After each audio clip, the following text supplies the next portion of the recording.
Hello and welcome again to another episode of One Starfish, where our mission is to help change the world one starfish or one person at a time.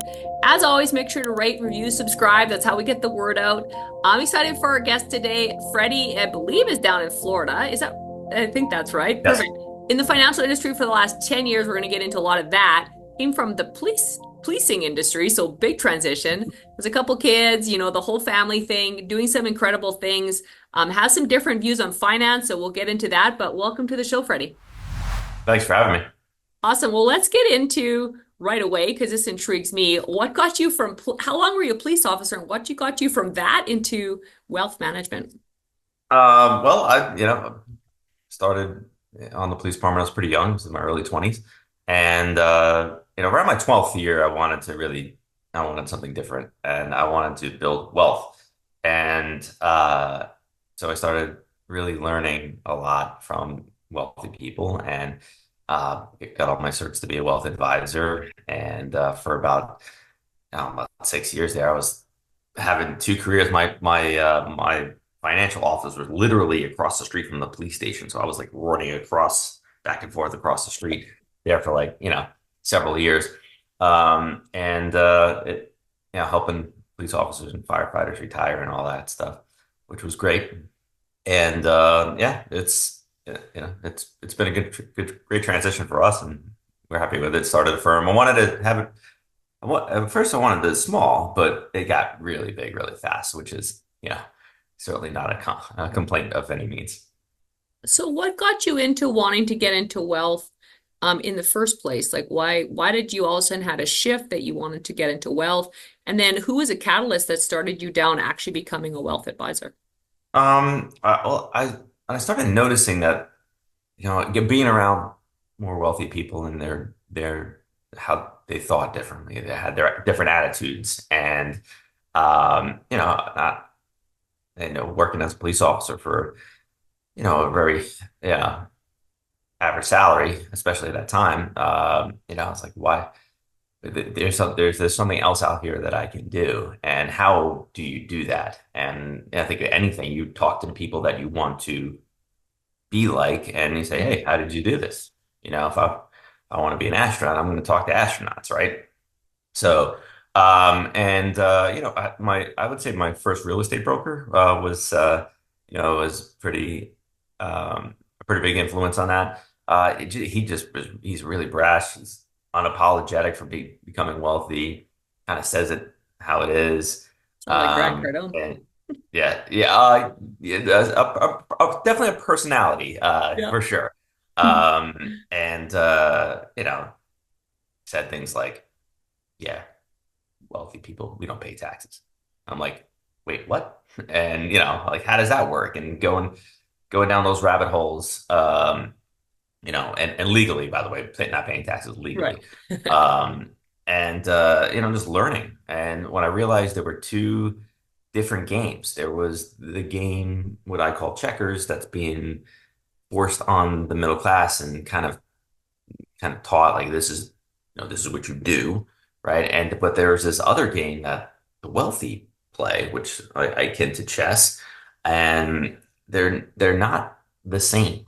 They're not the same games at all. So once I realized that, and I started changing my focus and my thinking over to chess and conducting myself as a chess player, investing like a chess player, doors started opening up, worlds started opening up, and the wealth grew. And if you just look at the wealth gap in the United States, it's huge. I mean, it's unbelievable.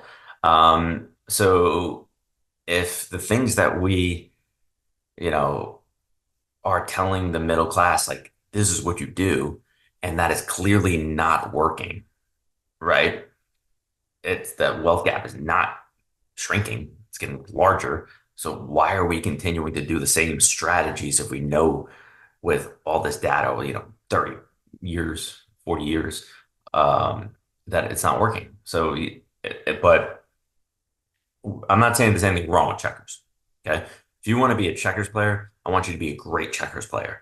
I want you to have no debt, save heavily in retirement plans, doing all those things, have good insurances, all the things that, to win a good checkers game. But if you want to become wealthy, that stuff's not going to get it done. You would have to switch your mindset over to chess. And in my opinion, there's a four-letter word that is the biggest differentiator. It's that your attitude towards this four-letter word will kind of place you in a camp between checkers and chess. And that word is debt.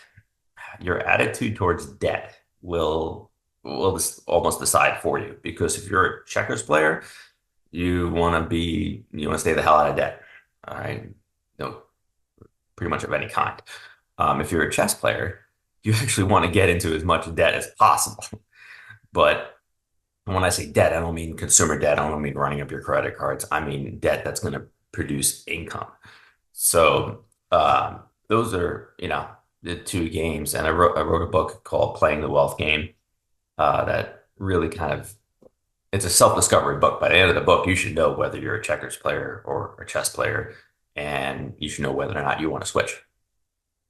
Well, so, and by the way, guys, that book will be in the show notes. I'll get the link from Freddie. We'll make sure that that's in the show notes, so you can definitely check that out, Looks like and learn that. more. Look at that. Perfect. If you're watching on YouTube, he just held up the book. If you're on the podcast, imagine he's holding up the book.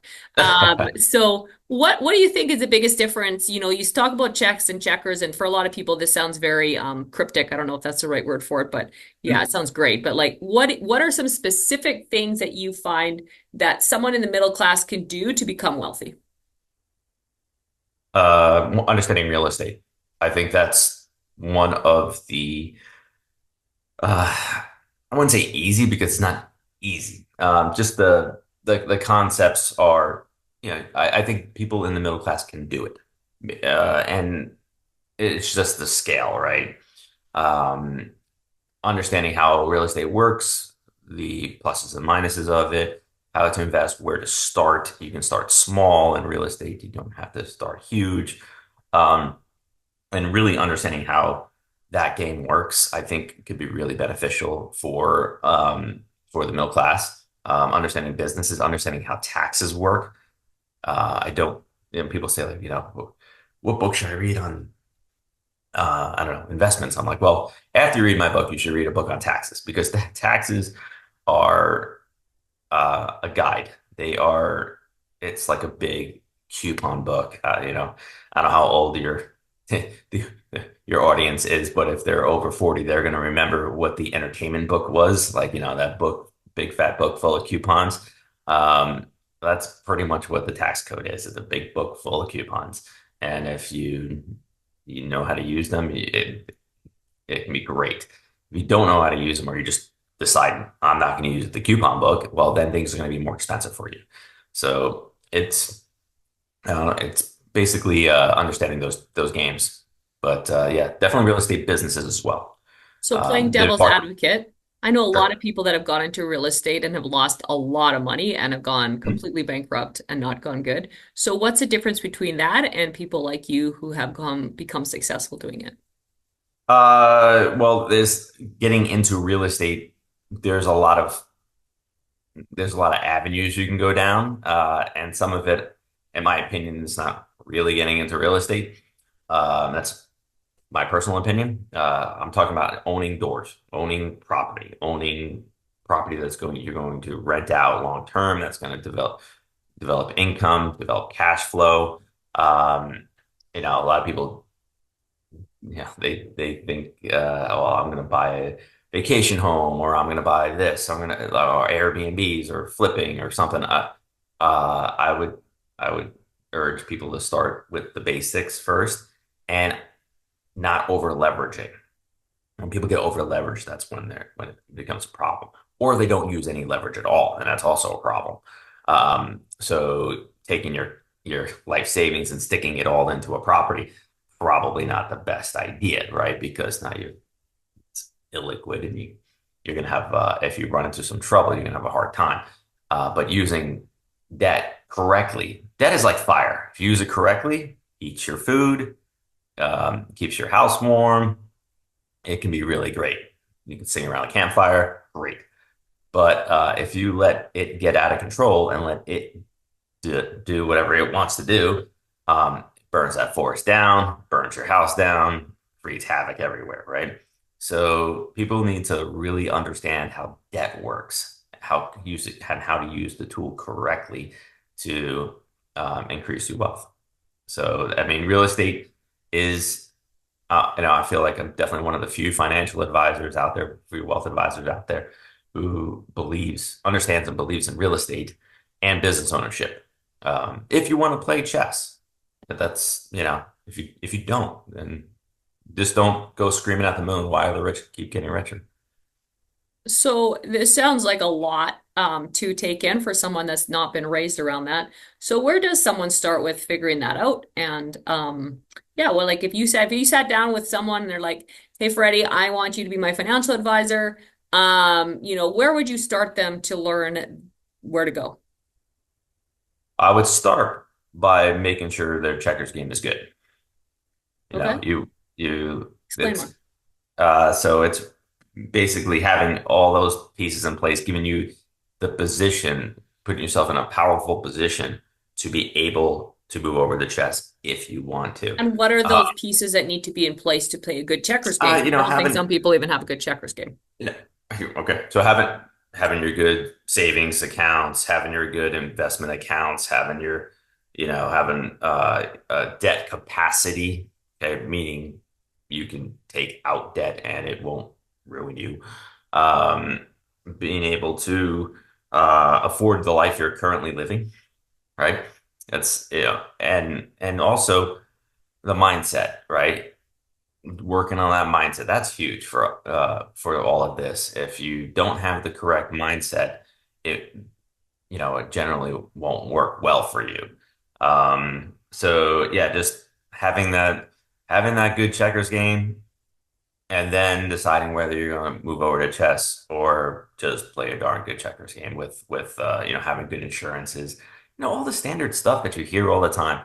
Um, So what do but you when people consider a good savings amount that someone should be, and how much should their debt servicing ratio be before they can start playing chess?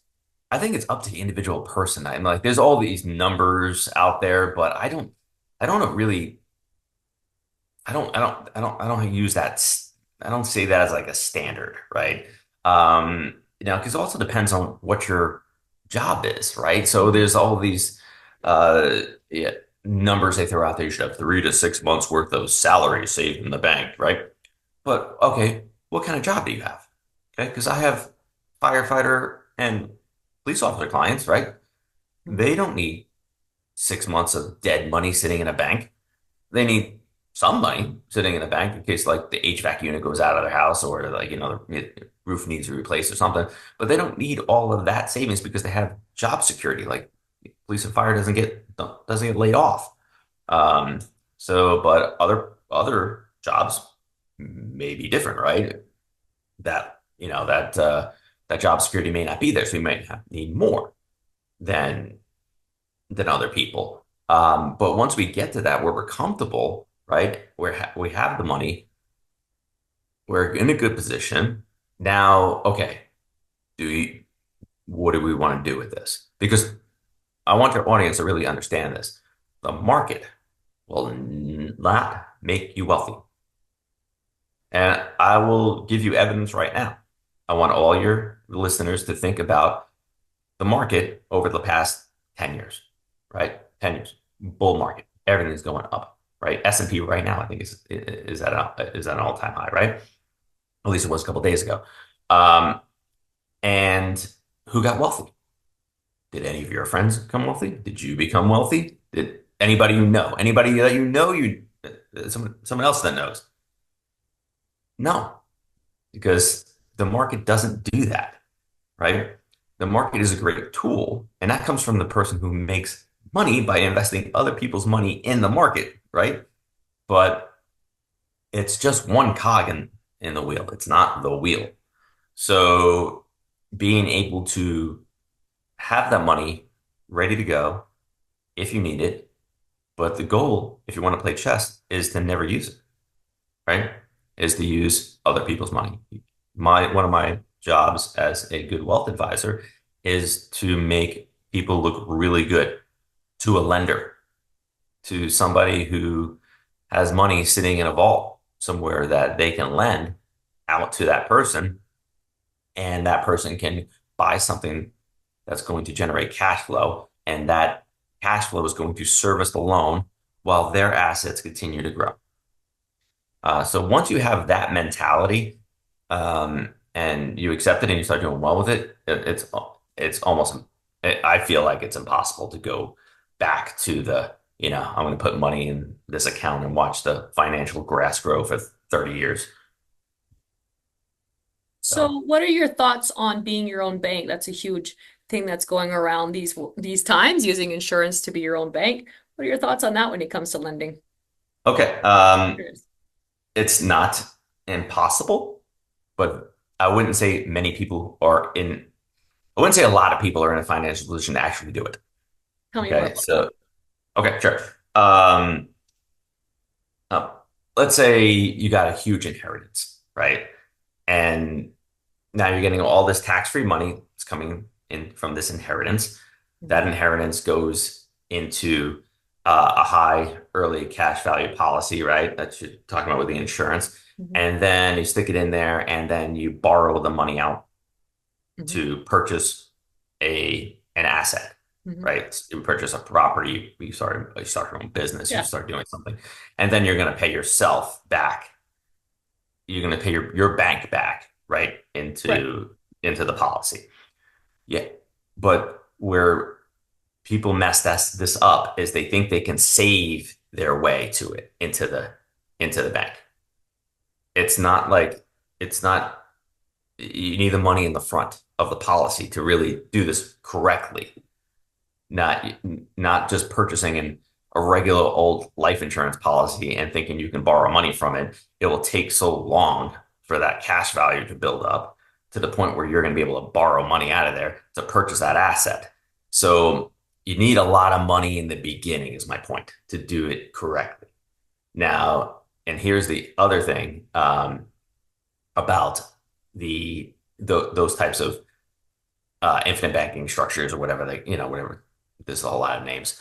Um, if a wealth advisor or an insurance person is excited to sell you that an infinite banking concept, they're excited. You're about to get hosed. All right. Because to do it correctly means that I don't get paid a lot of money. If I do it incorrectly, I get paid a lot of money. So so you have to work with someone you trust to tell you whether or not you can do it in the first place, right? Or you should do it in the first place, I should say. Are you in a financial position to even do this? Okay. Um, or no, like this is not a good move for you. Let's find other ways of getting the same job done, right? Um, so it really is, I think, an oversold concept by the insurance industry to people who are not in a position to actually do it. Now, the people that are in a position to do it, if they want to do it, it's possible. And yeah, more power to. I'm not going to walk up to the Rockefellers and say, "Hey, you guys have been doing all wrong for 3, 4 generations now, right?" I'm not like that. That would be crazy. But they had a business, one of the biggest businesses pretty much have ever been, right? And they were able to do the structure and do it effectively and have been for generations now. But just don't think you can save your way into that with like $100, $200 a month or something like that. No, no, you're being someone either doesn't know or doesn't care. Yeah, definitely has its advantages for sure, even on those scales, with all the riders and stuff. But yes, definitely make sure that it's the right thing for you. I know I personally use it, and I'm super excited to be able to use it. So I'm just kind of curious what some of your thoughts were on it, which is pretty cool. So, when you transition from being a policeman to being a wealth advisor, was there a lot of people that thought this was a great idea, or did you have a lot of people that were saying it was kind of a stupid idea? And how did you deal with that if you did? Um, no, I don't think I've had anybody say, "Hey, that's a crazy idea," Okay. because I was, in my circles at the time, I was like, the person that people were coming for information, and I kind of made a business out of that. Um, but yeah, I mean, no, I wouldn't say anybody really discouraged it. It was hard. Like any starting any business is hard, but I wouldn't say anybody discouraged me. It was pretty much all encouragement. But also, I came from a position of strength, right? So I had a job, I had a good salary. I was whether my financial services business succeeded or failed, my kids were still going to eat. They were still going to go to college. Like everything was still going to be Hmm. great. Um, but which put me in a position where I could take more risks than somebody who didn't have that kind of safety net underneath them, which I used to my advantage and, you know, was able to become successful. Now, you said it was kind of hard at the beginning. What were some of the struggles that you had to overcome, and what got you through the days where you maybe questioned whether this was the right move? Uh, Luckily, I was good at time management.